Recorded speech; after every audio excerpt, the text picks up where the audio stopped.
We were not like our creativity was not engaged in what we were doing. And I also felt like we didn't have a lot of autonomy, like authority over our own training. We were just told what to do.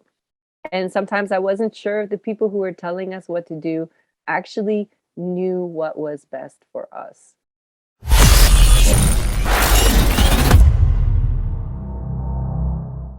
Yeah.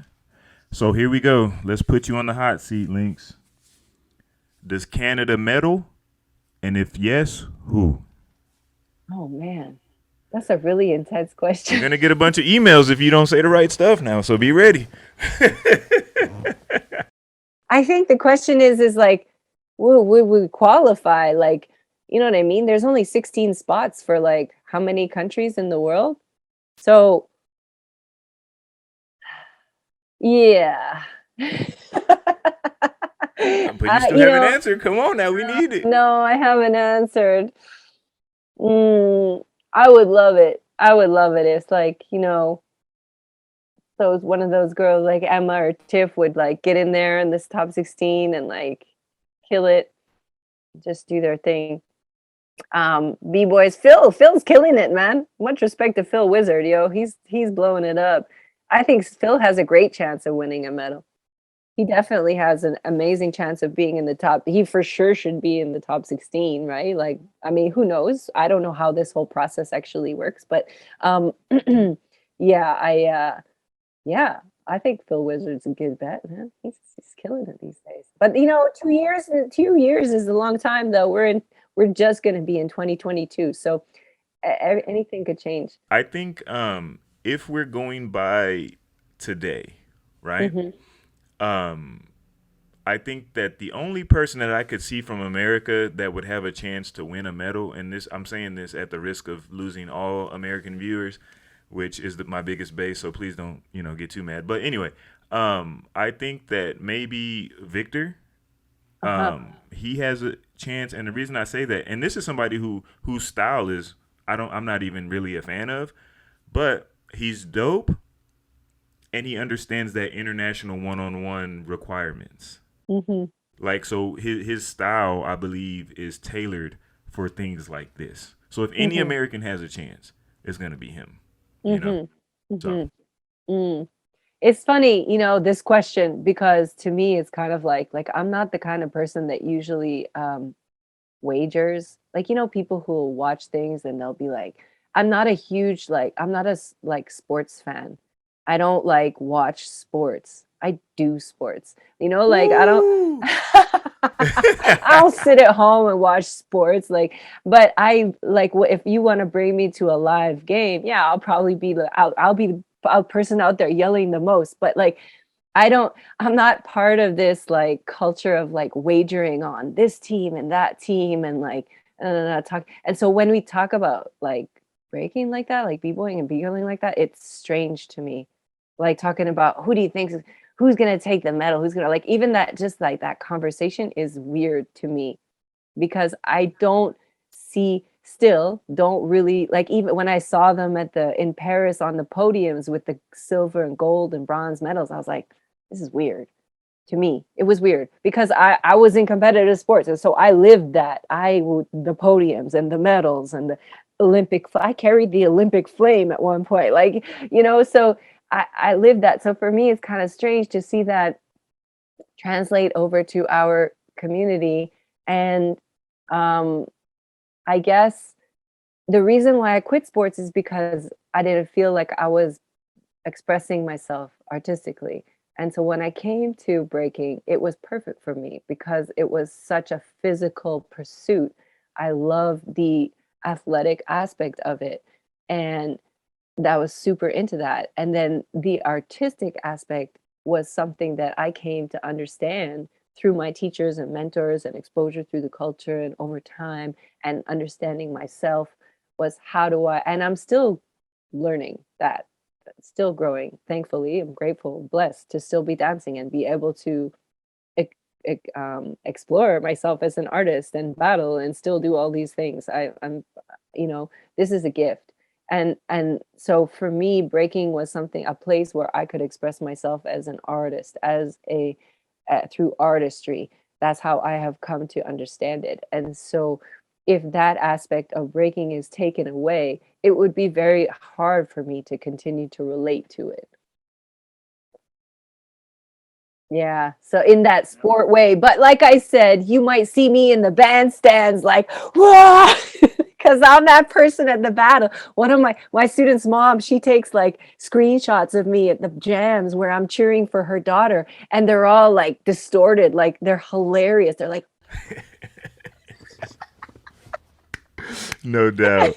No doubt. Now, we got a couple more things. I know it's probably getting long, so I don't want to take up too much of your time. But hopefully you're enjoying it. I'm enjoying the definitely. conversation. But I wanted to ask you.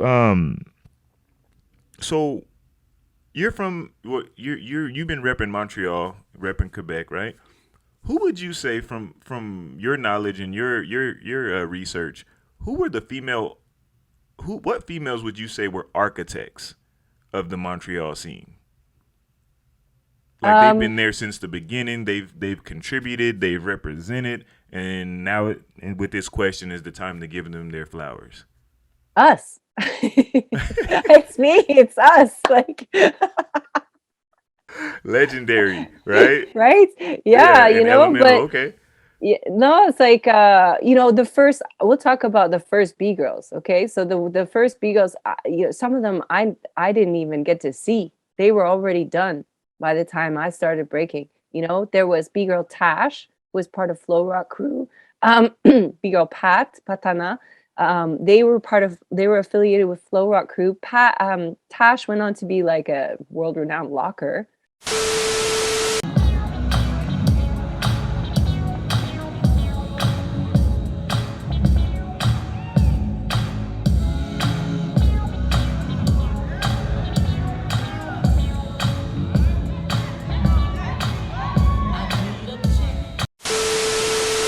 And she now resides in Vegas and goes back and forth between Montreal and Vegas.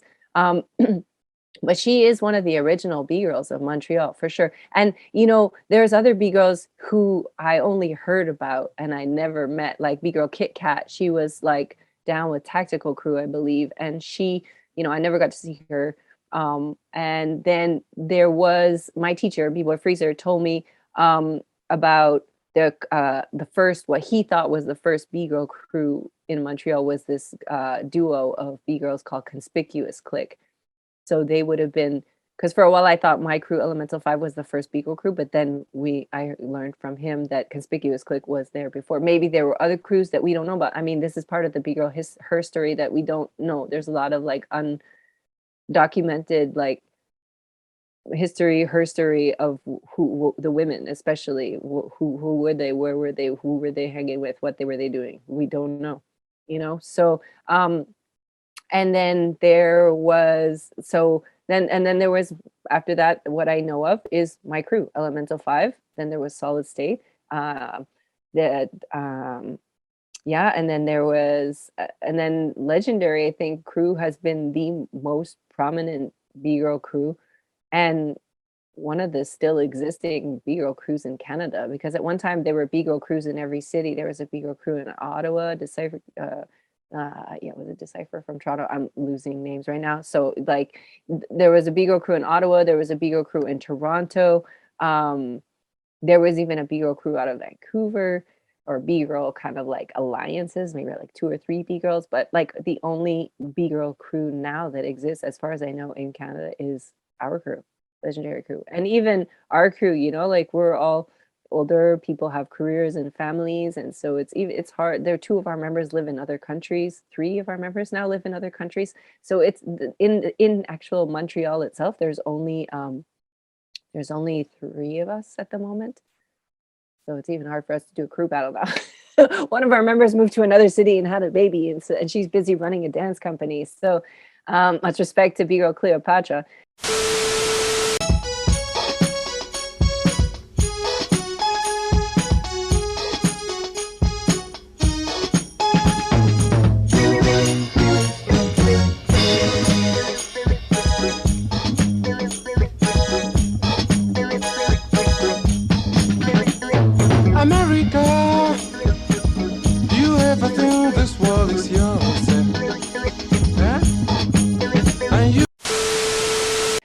So yeah, so I would say Bgirl, myself, Bgirl Lynx.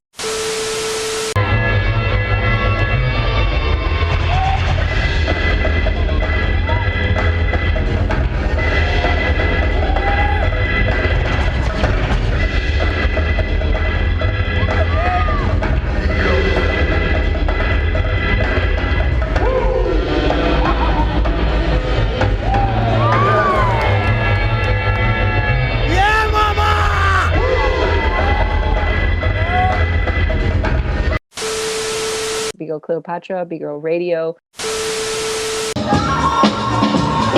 go, legendary crew. 10-year anniversary. Making history right now. Yes, let's go.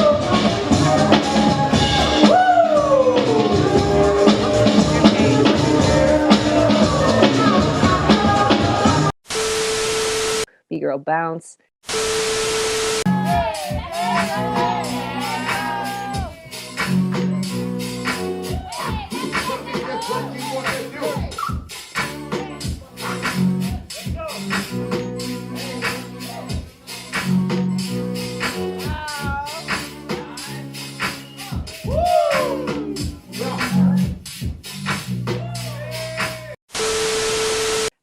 Bgirl Vic Versa is also doing a lot of things here in Montreal.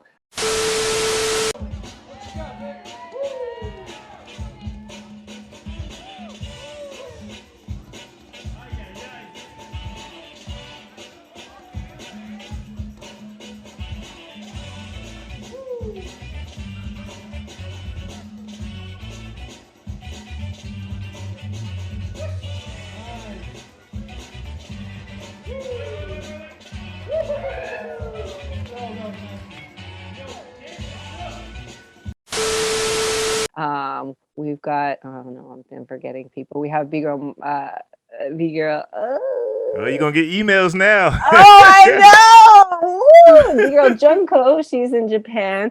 And Bgirl Maida Killer Beat. Skills, it's all about following the beat. Every B-boy, every B-girl has a strategy.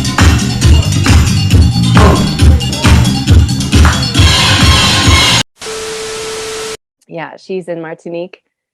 And Radio, Bounce, Lynx, Cleopatra. I think I got us all. Oh, Be Nice. How could I forget? Bgirl Be Nice. Yo, she's killing gonna be it mean these days. if you didn't say her name.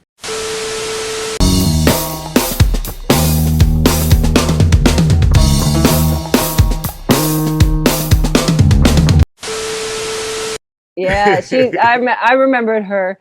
I should remember her. I train with her all the time. She went to Red Bull this year too, so she's killing it. She's blowing it up. I'm proud of her. Fresh. So now, next to last, you are also a hustler. I don't know if that's the right term, but you participate in hustling. You know, when I first came up in breaking, I always would dress with really baggy clothes, and I would look like I was a tomboy. I just always would dress like a boy, and you know, I'm one of those that people are guilty. Oh, why is she always acting like a boy? Why is she dressing like a boy? And I'm like, well, that's how I felt comfortable showing up in a room full of guys. Like I felt like I wanted people to look at my moves and not my body.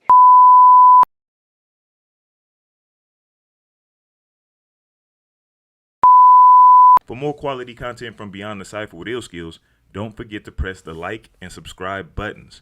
Also, feel free to follow us on Facebook and Instagram at Beyond the Cypher. Let us know how we're doing down in the comment section. And to make sure you don't miss anything from the channel, smash that notification bell. We appreciate the love and support. Peace. Until the next episode.